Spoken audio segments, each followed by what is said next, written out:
اگر میخواهید که رشد بکنید، اگر میخواهید که پیشرفت داشته باشید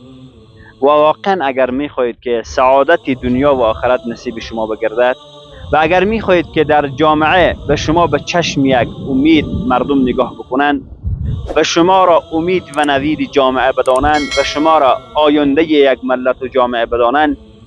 فقط یگانه راهش این هست که شما در مسیر علم و دانش قدم بردارید. اگر در مسیر علم و دانش قدم ور ندارید و اگر برای علم و دانش پیشروی خوبی نداشته باشید، هیچگاه شما در جامعه مفید تمام نخواهید شد و هیچگاه جامعه به شما ضرورت نخواهد داشت. زیرا شخصی نادان و شخصی بی علم و بی دانش عین یک تاریکی است که در